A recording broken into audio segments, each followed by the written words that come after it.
இன்னைக்கு சென்னையில் ஆரிய அடிவருடிகளும் திராவிட கோட்டையும் அப்படின்னு சொல்லி ஒரு பெரிய நிகழ்வு வந்து ஒருங்கிணைச்சு நடந்துக்கிட்டு இருக்கு.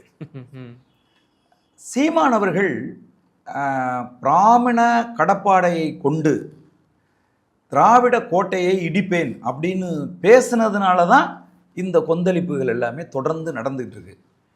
அவர் பேசுனது என்ன அவ்வளோ பெரிய தப்பா? இந்த பிராமண கடப்பாறைக்கு நாம பின்னாடி வரலாம். அதுக்கு முன்னாடி இந்த திராவிட கோட்டைன்னு சொன்னீங்க இல்லையா? ஆமா, அது கோட்டையான்றதே மிகப்பெரிய கேள்வி. சரி, அது வந்து ஒரு ஓட்ட வடை. சரிங்களா? இன்னும் சொல்ல போனா அது வந்து ஒரு குட்டிச்சுவர்.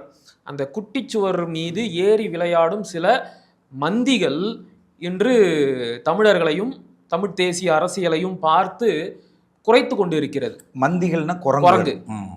குட்டிச்சுவர் மேல உக்காந்துகிட்டு இருக்கிற குரங்குகள் இன்றைக்கு தெருவில் போவோர் வருவோரை எல்லாம் அவர்களுடைய பைகளையும் அவர்கள் வாங்கி செல்லும் பொருட்களையும் பறித்து கொண்டு அட்டகாசம் செய்து கொண்டு இருக்கிறது.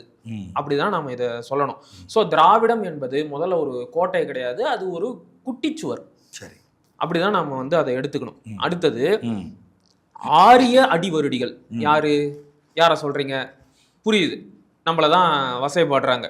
அடுத்தது வந்து ஏன்டா இப்படியெல்லாம் பேசுறீங்க, தொடர்ந்து ஏன் வந்து அண்ணன் சீமானையும் நாம் தமிழர் கட்சியையும் இப்படியெல்லாம் வசைப்பாடிக்கிட்டே இருக்கிறீங்க, கீழ்த்தரமா விமர்சனம் செஞ்சுக்கிட்டே இருக்கிறீங்க அப்படின்னு கேட்டபோது, அவர் பண்றதெல்லாம் சரியா? விஜில் மேடையில ஏறிக்கிட்டு பிராமண கடப்பாறையை கொண்டு வந்து திராவிட கோட்டையை இடிப்பன்னு சொல்றாரு, இதை எப்படி ஏத்துக்க முடியும்? 100 ஆண்டு காலமாக நாங்க வந்து இந்த மண்ணுல பிராமணிய எதிர்ப்பை கட்டி வளர்த்து ஒரு சமூக நீதி அரசியலை முன்னெடுத்துக்கிட்டு போறோம். இந்த நிலைமையில வந்து அவர் நம்முடைய இன எதிரிகளான, முதல்ல இந்த நம்முடைய இனம் அப்படின்னு சொல்றீங்கல்ல, நீங்க யாரு? நீங்க எங்க இனமா? திராவிடம் அப்படின்னா நீங்க எங்க இனத்துக்குள்ள வந்துருவீங்களா? நான் தமிழன், நீ யாரு? உன் அடையாளத்தை முதல்ல வெளிப்படையா சொல்லு, அதுக்கப்புறம் மற்றதையெல்லாம் பேசிக்கலாம். சரி, இப்படியே போகும்போது அவங்க என்ன சொல்றாங்கன்னா, நம்முடைய இன எதிரிகளான அந்த பிராமணர்களுக்கு சாதகமா வந்து சீமான் பேசுறாரு, அதனால தான் நாங்க இப்படி எல்லாம் பேசுறோம் அப்படிங்கிறீங்க. இப்போ அந்த சீமான் வந்து பிராமண கடப்பாறையை கொண்டு வந்து திராவிட கோட்டையை இடிப்பேன் அப்படின்னு சொன்னது உங்களுக்கு பிரச்சனை. இந்த சொற்கள்ல எந்த ஒரு மாற்றமும் இல்லையே. இல்ல, பிராமண கடப்பாறையை யார் எடுத்தாலும் தப்பு தானே? எப்படி எவன் எடுத்தாலும் தப்பு தான். அவங்க பார்வையில. அப்ப ஈவேராவை இவங்க என்ன சொல்லுவாங்க?